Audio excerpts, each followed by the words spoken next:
Okay, so let's get started. In this session, we go back to the same problem. Y prime of x is equal to y of x on the interval 0 to 1. This time we'll use it. We'll illustrate a technique called gradient descent. Okay, so once again, the analytic problem is y prime of x is equal to y of x on the interval 0 to 1. And I'm going to do this without any constraints or conditions. The discussion of conditions is, well, there would be a bit more to do. So I want you to see the easiest problem first, and then maybe we'll discuss what happens when you have an initial condition. Okay, so then if we're going to do this numerically, we have to decide what the numerical problem, what the numerical formulation of the problem would be. And let's say that I want to do this on a grid of a certain number of nodes, say n nodes, and I want the nodes to be equidistant from each other. The same ideas will hold whatever your numerical grid is like, but again, I want to do it in the simplest possible case first. Okay, so supposing that I've got a vector in Rn, I'll call that U. So it has elements U0, U1 up to entry UN minus 1. That stands for the estimated value of y at a particular point on the numerical grid. Okay, and so these values of u that live on the grid, these are the u sub i's. These are the estimates for the value of y at that particular, at the ith point on the grid. And we're going to make the spacing uniform. So there's a uniform spacing. Delta is equal to 1 over n minus 1. Okay. So I'm going to define a map. So this is a linear map from Rn to Rn minus 1. And it looks like this. When I apply this map D0 to U, it gives me a vector which is the average of U0 and U1 is the first entry. The next entry is the average of U1 plus U2. And the last one is UN minus 2 and average with UN minus 1. So what that's doing is it is estimating the value of U on the subinterval from between nodes. Okay. We have another vector, another linear map, D1.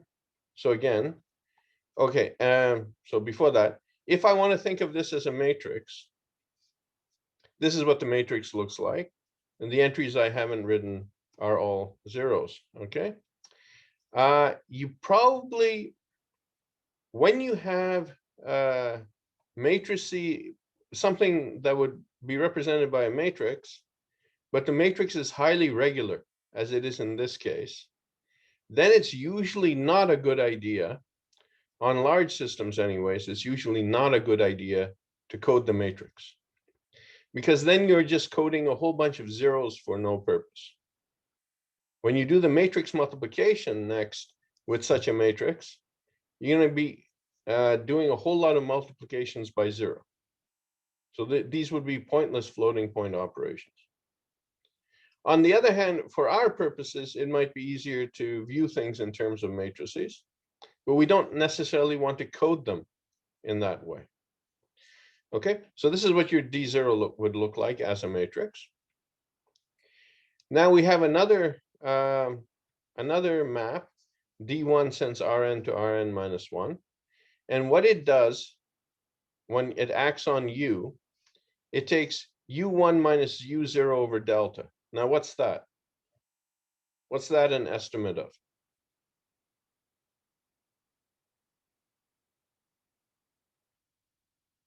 Okay. What's f of x plus h minus f of x divided by h an estimate of?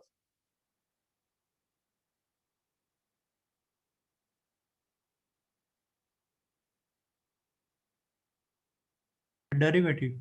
It's an estimate of the derivative, right? So what this is saying is u1 minus u0 over delta is u1 is my estimate for the value of y at node 1. u0 is my estimate for the derivative for y at u0. When I take the difference between the two and I divide by delta, that's an estimate of the derivative of y. Excuse me. That's on the first subinterval. Okay. Now, what did we want? We wanted that that y is equal to y prime.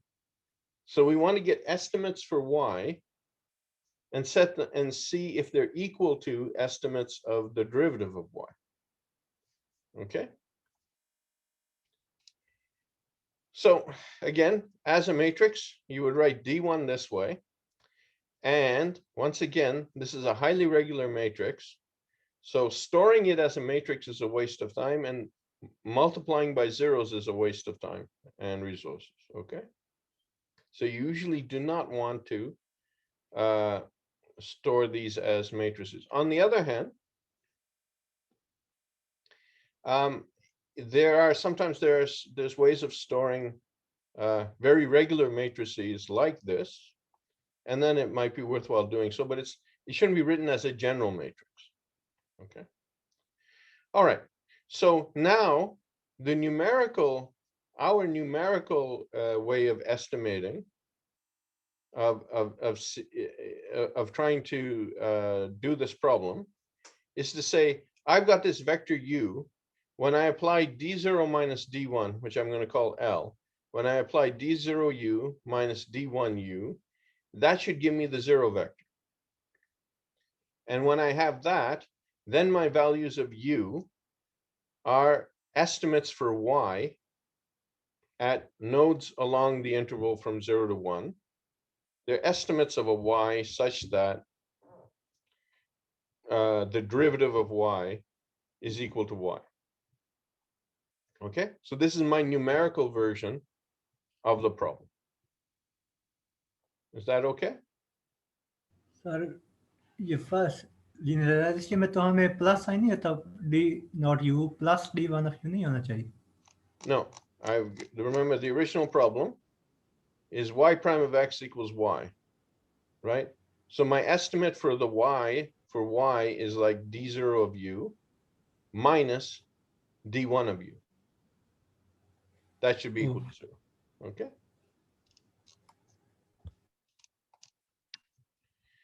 All right. So now one technique, one idea that comes up again and again is that you want to minimize something. You give an equivalent minimization problem. Okay. So for example, we believe that nature tends to minimize the free energy of a system. So when we're looking, there are problems where you seek to minimize a functional which represents a free energy. Or nature likes to maximize an entropy. So you have some functional which represents the entropy, and you seek to maximize it. Okay, here what you have is an error. So you're going to apply L to U, and you're not going to get exactly the zero vector.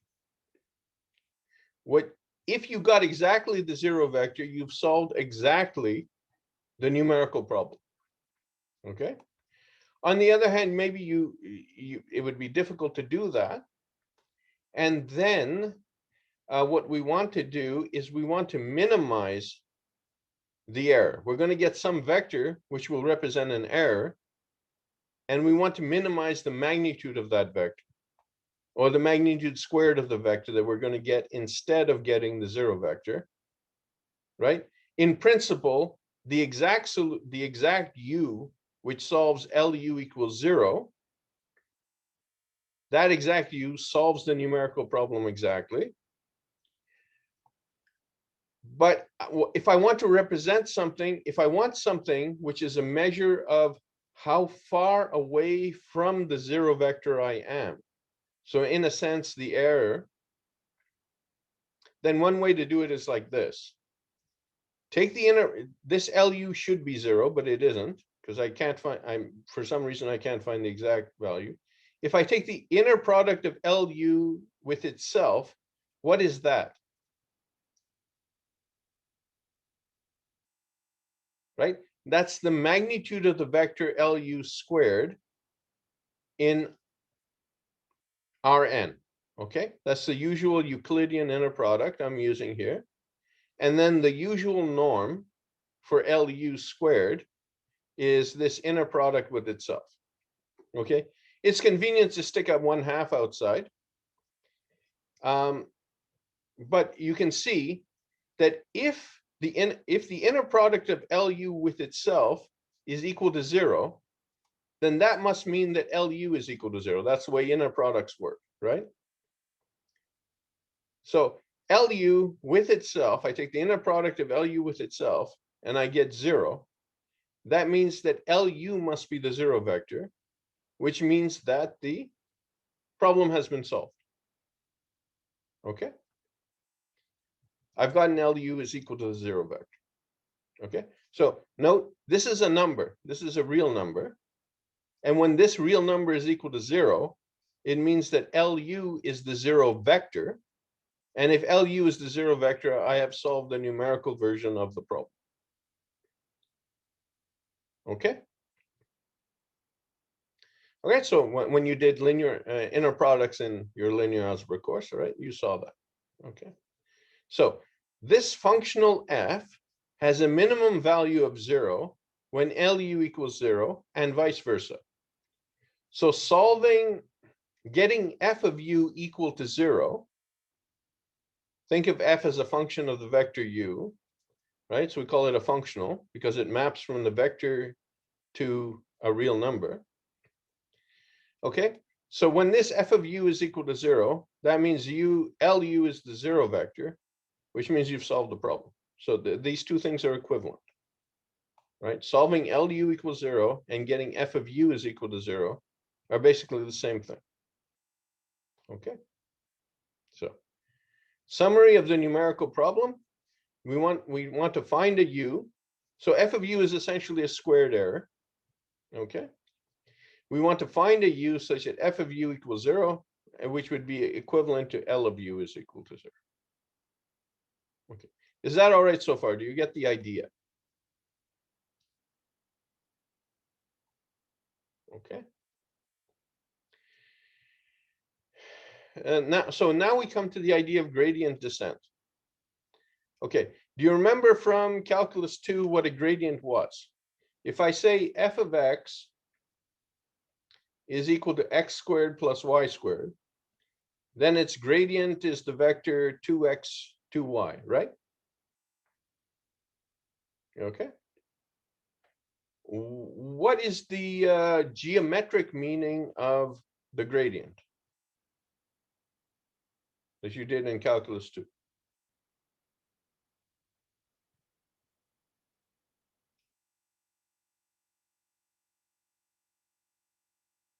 Okay. The gradient points in a particular direction. What direction does it point in?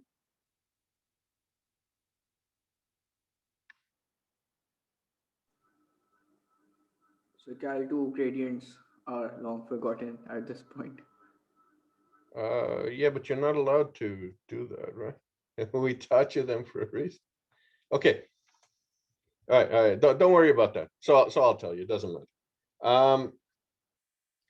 The gradient points in the direction of greatest increase of the function.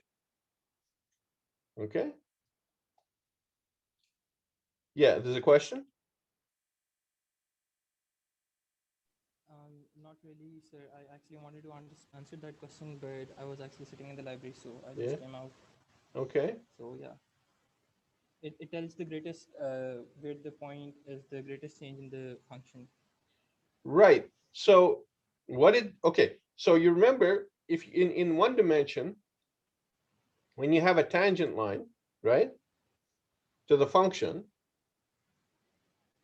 right? The tangent line is saying if you go in this way, it's increasing, and if you go in that way, it's decreasing. Okay. And if it's horizontal, you're probably at a minimum or a maximum or some point of inflection. Okay. So when you have a gradient in higher dimensions, when you have a gradient, so you got a function of x, y, and z. And if you do a mapping of that, or let's say you have a function of x and y, okay? And then you also say z is equal to a function of x and y. Okay, so that would give you a surface. F of x, y would define a surface. And then the gradient of z, or the gradient of f with respect to the vector x, y, that will give you a vector, and that vector is pointing in the direction of greatest increase of the function. So if you're doing an optimization problem and you want to increase the value of the function, and you want to increase it in the fastest possible way, then what you would say is, at the point where I am right now, move in the direction of the gradient, and the function will increase, and it'll be increasing the fastest. So if the function is representing a profit, let's say, on a business or on some enterprise, then I want to move in the direction which increases my profit the fastest. Okay? So the direction of the gradient, once again, the direction of the gradient is the direction in which the function is increasing the fastest. Okay. Is there another question? Yeah, and sir, similar thing will be for the minimization problems, right? Yeah, the minimization problem, if I want to decrease a cost, or in this case, I want to decrease an error, then I want to go in opposite direction. I want to go in the direction of minus the gradient. And then my error or my cost or whatever it is that I'm trying to minimize, that will decrease the fastest. Okay. All right. Now, in this case, then the idea is this. I've got a function from Rn to R. Recall that the gradient of the function is the vector which is given by differentiating f with respect to the first input, then the second input, and so on up to the last input. Right? That's the vector which is called the gradient of f.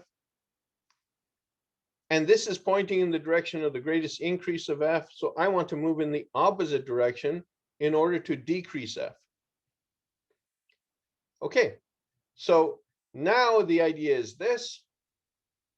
I'm at some point where the error is bigger than 0. I will head in the direction of minus the gradient, and that will reduce the gradient. All right, so I take a step in that direction. Now I look around, I recalculate the gradient, and I take another step in the direction of minus the gradient. Now it's maybe pointing in a different direction, right? So I keep taking, at each step, where I am right now, I will look around and I will say, that's the direction I want to go in.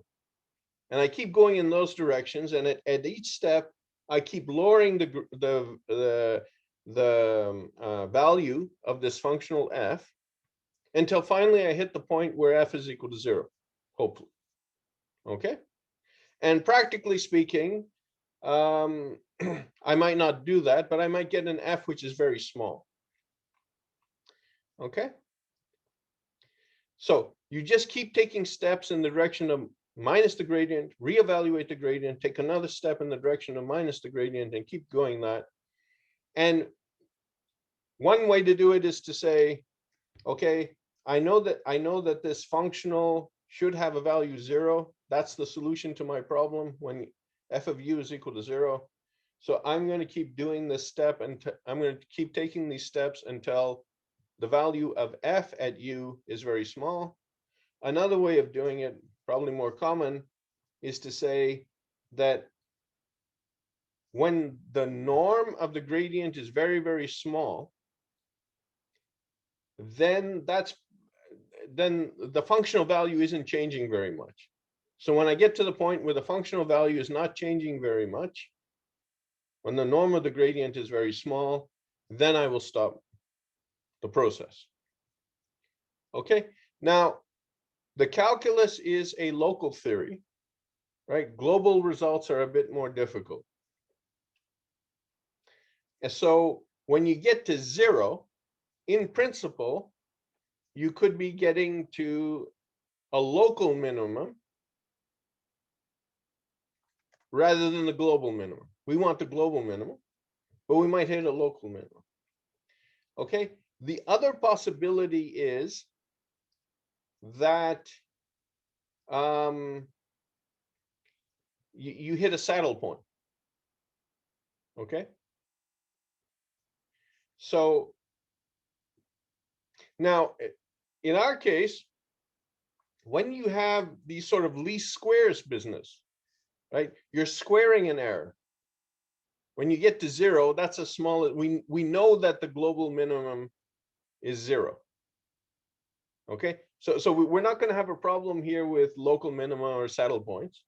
But in general, if you're given just any old functional, just getting your gradient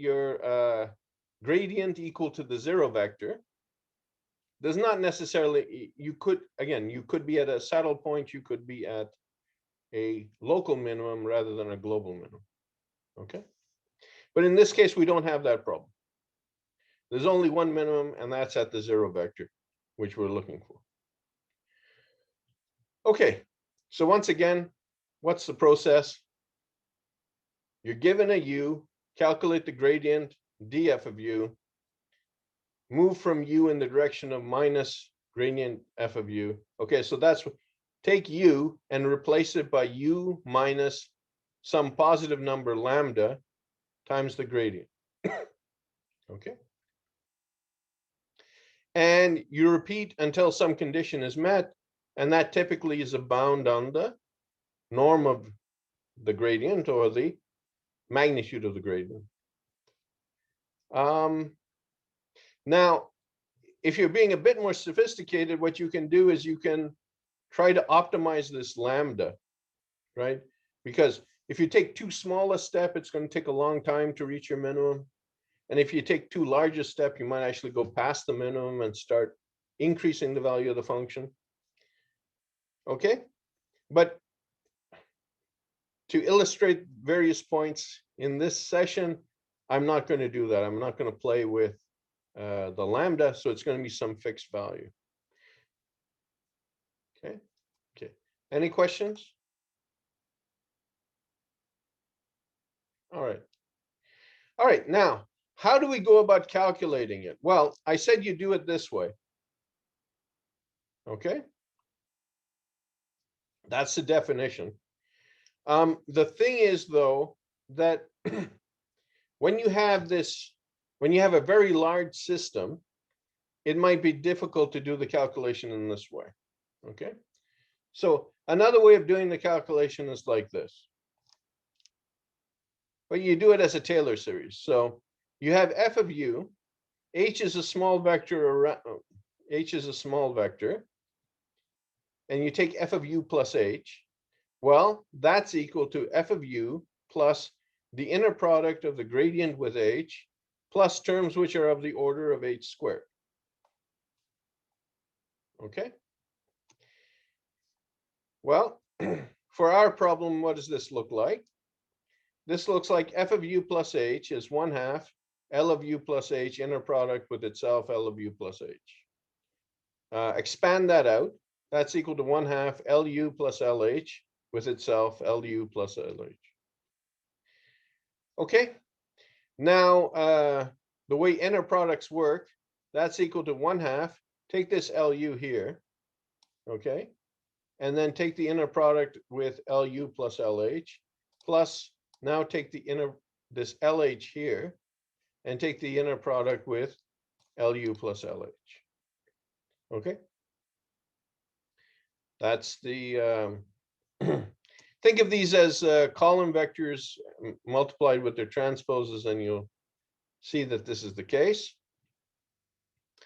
Okay, now do the same thing. You're going to take this LU with this LU, inner product of those two, Then you're going to add the inner product of LU and LH. Then you're going to have the inner product of LH and LU.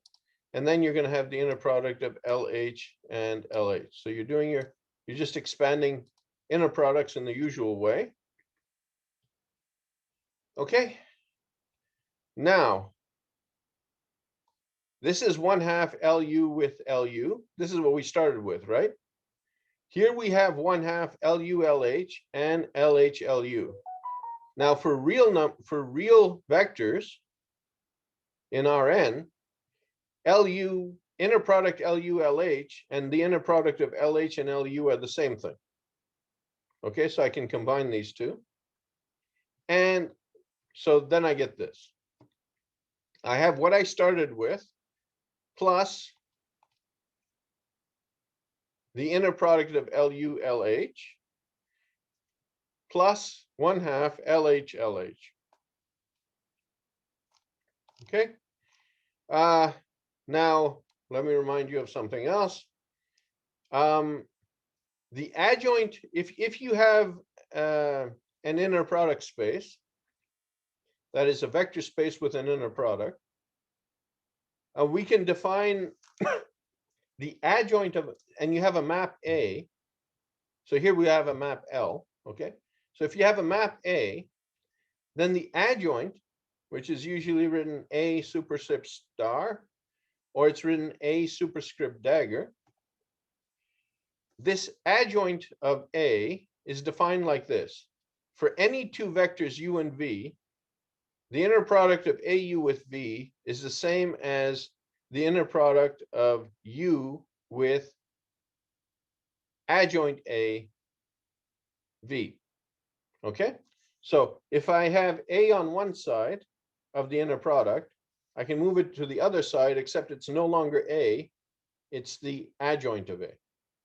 And that defines the adjoint, because this has to work for all vectors U and V in the inner product space. Okay.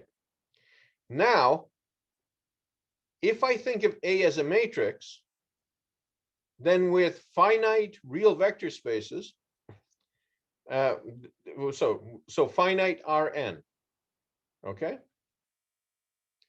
Finite dimensional Rn, and then the adjoint of A, if I think of it as a matrix, is the same as the transpose of A. Okay? So now let's go back here and use that idea.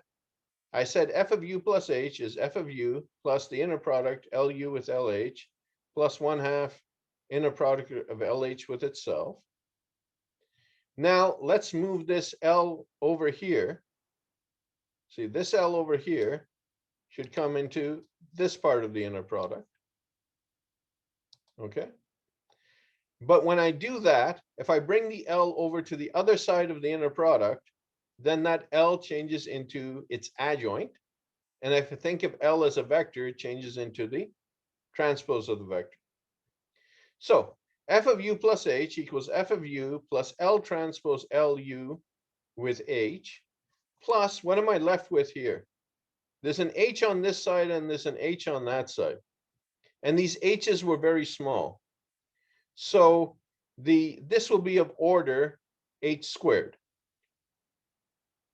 Okay, so if h is a small vector, a small perturbation, then the order of h squared is very small. Okay.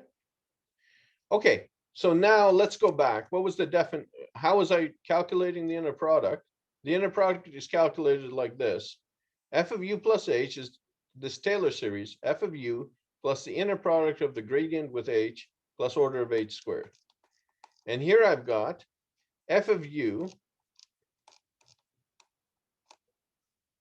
plus something times u h plus order of h squared. So this something, L transpose LU, is the gradient. Okay. So the gradient is L transpose, the gradient of F evaluated at U is L transpose LU Okay, what was L? It was D0 minus D1. So L transpose is D0 transpose minus D1 transpose times L, D0 minus D1 times U. So that's how you would calculate the gradient of F with respect to U. Okay. So now, okay. I already gave you what D0 and D1 were in terms of vectors, and then you can work out what they would be if you multiply all of this times U, what would happen. So this is in the notebook. I don't want to go through all of that. Okay, so finally you get the gradient of F with respect to U is 1/4. And now, again, this is a very regular matrix, so you don't need to code it as a matrix and then store all those zeros, okay? So the first term is alpha squared U0 minus alpha beta U1. Alpha is 2 over delta plus 1, and beta is 2 over delta minus 1. Then all the other terms, except the last one, follow the same pattern. So minus alpha beta U0 plus alpha squared plus beta squared U1 minus alpha beta U2, and so on. Okay, so as a matrix, this is what it looks like. Okay, now one thing that I would like you to note is that the point D0 transpose D0, that looks like 1/4, and this is some sort of an averaging over 3 points.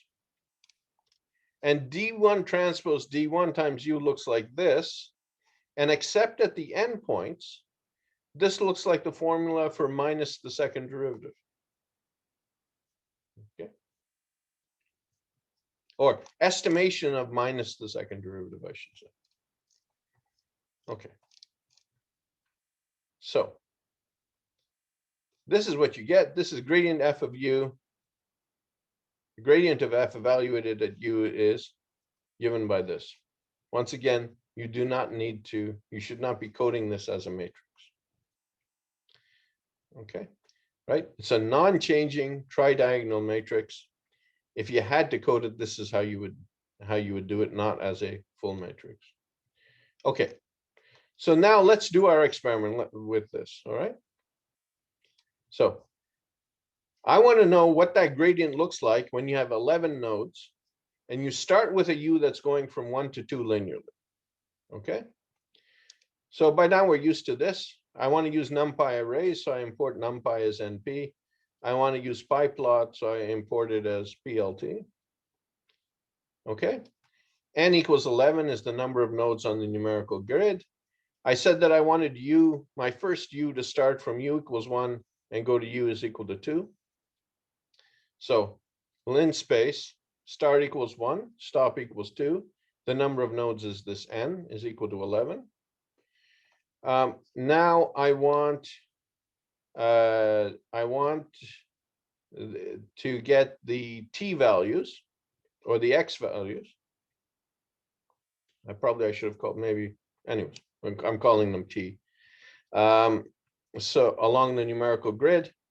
So we're going to start from 0 and we're going to go up to 1. Remember, we wanted solutions on the interval from 0 to 1. There's going to be n on them. And I want to return this delta. I also want to know what this delta is, this spacing. I'll call it, right? So it's called delta. So this says that return the spacing between the nodes. If this is how the nodes are set up to go from 0 to 1 and n nodes. Okay, so it's calculated that also. Now, these are the alpha, betas, alpha squared, and so on that were in this, this matrix here, right? Like I said, I don't want to code them in a matrix, so I'm just going to do the multiplications. All right, so I need to initialize the gradient. I'm going to set it equal to 0. The first term is according to this formula. So I calculate it here. Alpha squared U0 plus alpha beta times U1. And then for every term except the last one, they all have the same form, minus alpha beta ui minus 1 plus alpha squared plus beta squared ui plus minus alpha beta times ui plus 1. So I calculate all of those. And then I calculate the last term. And now I have calculated this gradient, which I'm calling DFU in the code. Okay. Now, what does this look like? Well, I ask it to plot, right? T on the horizontal axis, DFU values on the vertical axis. And I don't want to connect the nodes together, so I'm just going to ask it to plot red dots. Okay. And this is what the gradient looks like for 11 nodes. Okay, so what do you notice here?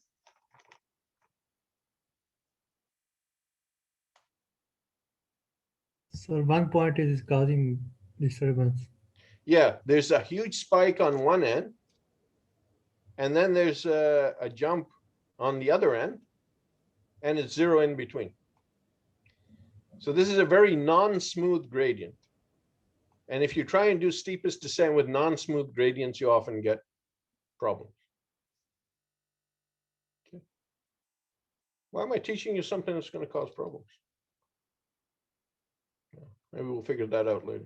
Okay. What if I use 101 nodes? So I'm doing the same thing. I said I'm going to change from, what was it? 11 nodes? Yeah, I'm going to change from 11 nodes to 101 nodes. How big is this jump over here? It's more than 800, right? Okay, do the same thing. Oh, would you? Look at that. A bit of a squiggle on the right end, and on the left end, this is 80,000. Okay, so now if I want to take very small steps as I minimize, well, I got to take small steps here, and I'm going to have to take really, really small steps there. And if I have to take really, really small steps, it's going to take me forever to get to the point that I want to get to. Right? So if you have a code which is forcing you that, okay, as I get to a finer grid, if I want a smoother approximation, if I want an approximation at very many points, then my process requires me to take tinier and tinier steps. That lambda parameter that we had up here, where was that? Oh, sorry, we had this lambda over here. Lambda is going to have, as I make my spacing finer, as I take more nodes, I'm going to have to take a smaller and smaller lambda. Otherwise, I'm going to have instability. Okay. So this is looking pretty bad.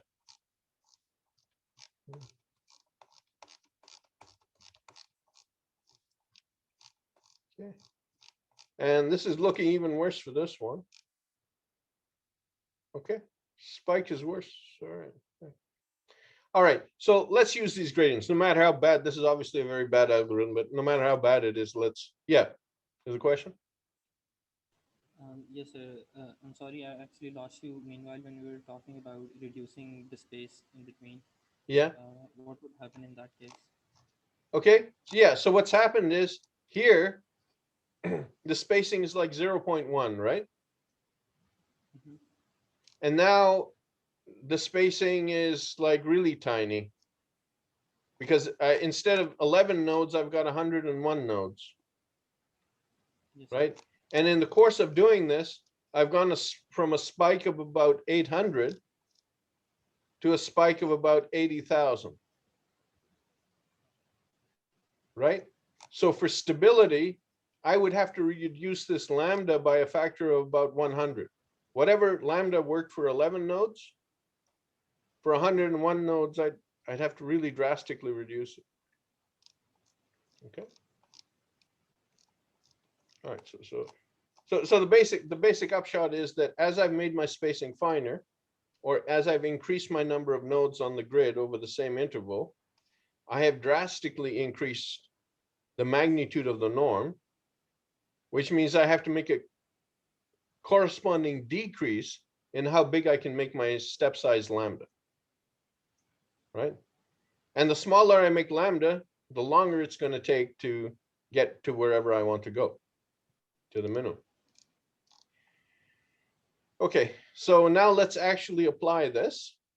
Okay, recall that my stopping condition, if it's going to be the norm of the vector, okay, so that norm functions live in numpy.linearalgebra.norm. And so what I'm going to see is the magnitude of the vector is given by taking this norm of some vector. I'll be using that on the gradient vector. And the particular norm that I want is not the 2 norm in this case. Let's say it's the infinity norm, which is the absolute value of the largest number in the vector. Okay. So let's start with 21 nodes. And it turns out that with 21 nodes, the largest lambda that I could use was 0.0031. If I tried to make it 0.0032, there was instability. Okay. All right, so then again, I set up my t, I work out my delta using linspace. I set up my u as a numpy vector also. It's going to start, my estimate for u is starting at 1 and going to 2 linearly. I initialize my gradient. I've set n point equal to true, but I mean, that's sort of a default anyways. These are the constants using calculating the vector. Now I'm just going to do an evolution. Okay, so I'm going to calculate the gradient as I did before. Then I work out what the magnitude of that gradient is. And then I'm going to do u minus step, some positive number, times dfu. Here, the largest step that I could take, as I said, was 0.0031. Okay. And I'm just going to keep on going until, while the gradient of the norm is bigger than 10 to the minus 5. Once the gradient of the norm is 10 to the minus 5, then I'm taking very small steps, and I'll suppose that I'm done. Okay. All right. So if I do that, then I'm going to plot t versus u, and I'm going to plot t versus what should be the answer, the initial value of u times the exponential of t. Okay. And if I do that, what happens? Boy, that's a huge number of steps. Yeah. Okay. It took me like 1,100 steps to finish. The answer isn't bad, right? If I plotted both what it should be and the actual values that I got, they're almost on top of each other. I get the answer, but boy, it took 1,100 steps to do. All right, so when I used 11 nodes, the largest lambda was 0.0012. When I took 21 nodes, the largest lambda was 0.0031. So as I reduced the internodal spacing by a half, I had to reduce my lambda by 4. Okay. Right. So if I imagine doing this experiment over and over again, I have the spacing and then I see how many steps it takes. At each step, it's going to take approximately 4 times. You're going to have to reduce your lambda by about 4. And then you're going to get correspondingly a much larger number of minimization steps that you need to take. Okay, so the implication is that the steepest descent is extremely inefficient. its value is that it's intuitively obvious, it's simple to code, but steepest descent is extremely inefficient. Right? Take any class in numerical analysis, and pretty well everyone will tell you this. Okay. All right. So there's something involved here which is called the CFL condition.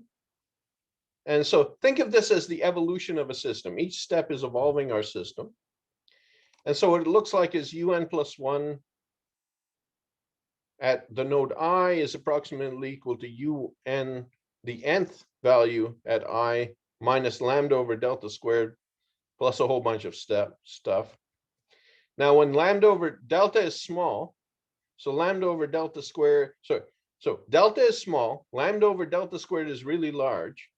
So there's going to be some point at which lambda over delta squared is bigger than some C max, and then you would get instability.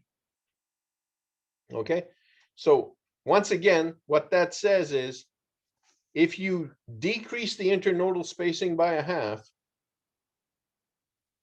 right, then this 1 over delta squared is going to get bigger by 4. And then to compensate, you're going to have to reduce this lambda over here. This lambda has to be reduced by 4. Okay. Yeah, so as the internodal spacing gets finer, as you take smaller and smaller spacing between the nodes, the number of steps required to reach the minimum is going to go to infinity. Okay, so the CFL condition says that steepest descent is extremely inefficient. Okay. Now, what I've noticed is that often, because yeah, for whatever reason, people have trouble doing the differentiations, which would give you the gradient. Okay. But back in my day, you had to figure out the gradient by yourself, and so you did, right? And then people started doing all this machine learning, deep learning business, and they got tired of working out gradients by themselves. And so they developed ways to do this automatically. Okay, so this is called automatic differentiation. All right. Automatic differentiation allows us to find derivatives, partial derivatives, and gradients. And we don't have to write code to do this, right? So what would this look like if we wanted to do automatic differentiation and we didn't want to calculate the gradient ourselves? Okay. So typically, if you're doing machine learning, you say, well, I don't want to be bothered with all of that. I'll just use automatic differentiation to find the gradient. All right. So there's a module called AutoGrad, which allows you to do automatic differentiation of things. And so there's a way to access NumPy in such a way that AutoGrad can do differentiation on it. So that takes a bit of work. And so there's a version of NumPy, you could say, or there's a wrapper for NumPy, which lives inside of AutoGrad.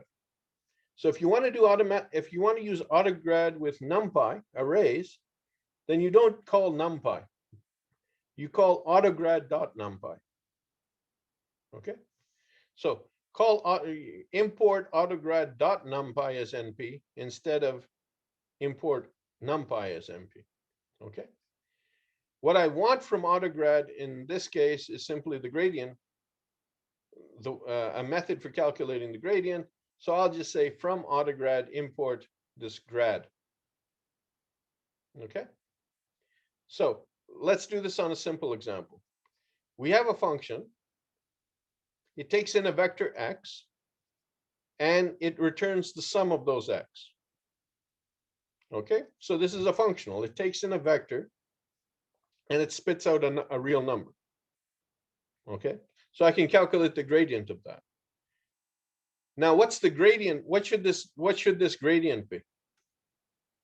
Right. So it takes in, let's say, x1, x2, and x3. And it returns x1 plus x2 plus x3. So what is the gradient of that function?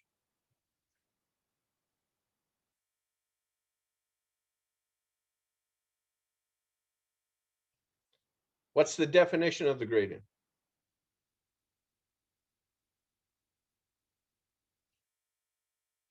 There's a function f.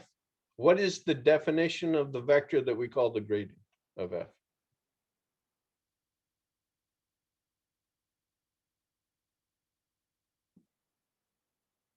Okay. So partial derivative at each point. That's right. So it's the partial of f with respect to x1. The next entry is the partial of f with respect to x2. The third entry is the partial of f with respect to x3. Okay, so here's this function. If I give it a vector x1, x2, x3, it gives me back x1 plus x2 plus x3. So what is the gradient of this f?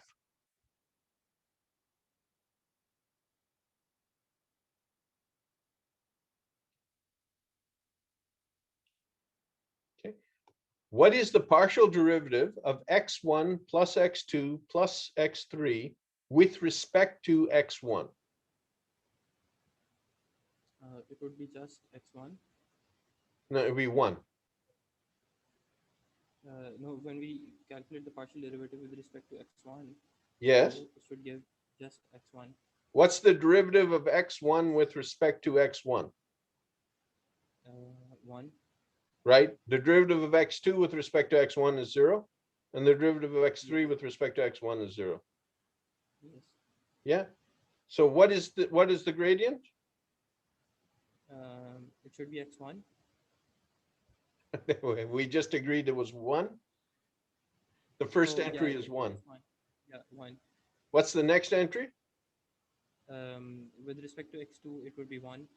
Yeah. And the next one? It would be 1. Great. So it's 1, 1, 1. The gradient of this function, if I'm feeding it a vector from R3, the gradient of this function is 1, 1, 1. If I'm feeding it a vector from Rn, its gradient is 1, 1, 1, n entries, which are all 1. Okay? Yes, sir. That's what it should be. Okay. So I feed it this vector. I create an MP array, in this case x, which in this case is 1, 2.3, and 5.6, let's say. Okay. Then I say, what does df of x mean? It means df of x. What's df? df is equal to the gradient of f. Okay. So df is a function. It's the function which will give me the gradient of f for a particular x when I feed x into it. Okay. So capital df of x, right? Small df x is equal to this function df of x, which takes the gradient of f at a particular value x. Now, if I ask it to print this, it gives me what I expect, 1, 1, 1. Okay, so using this simple example, is it understood what this means? Right.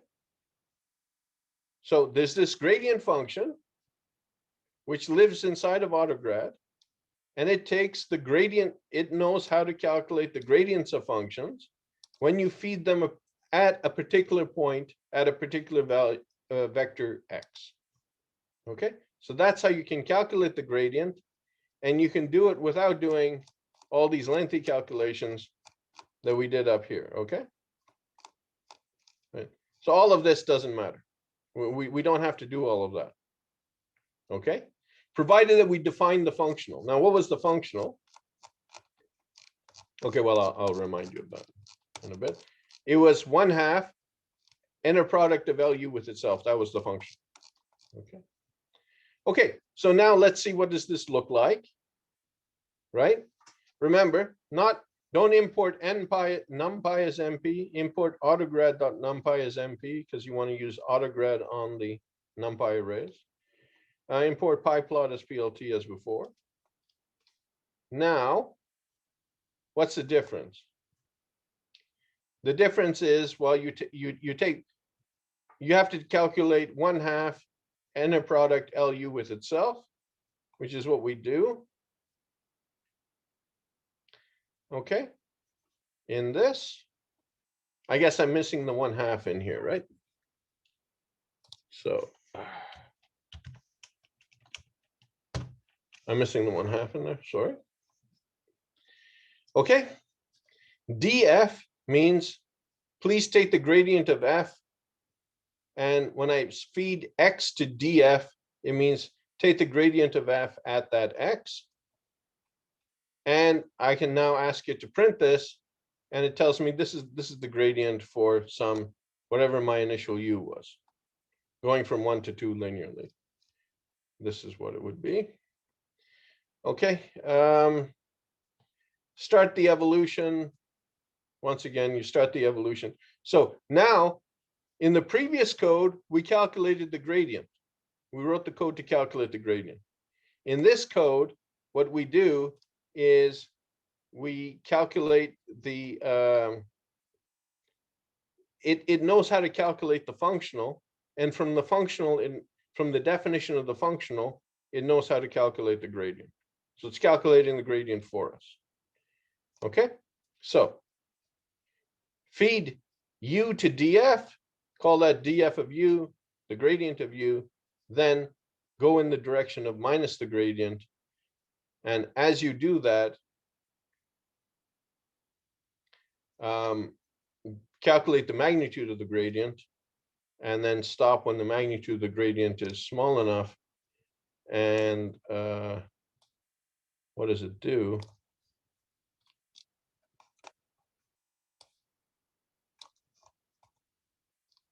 Okay, this was for 11 nodes, so it takes half as much time as the previous one that I showed you, and it gives you the same answer, except once again, it's taking like on the order of 600 steps before it's stopping, right?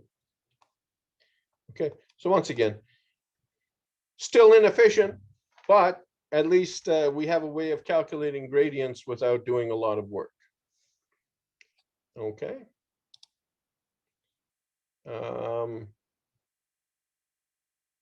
right.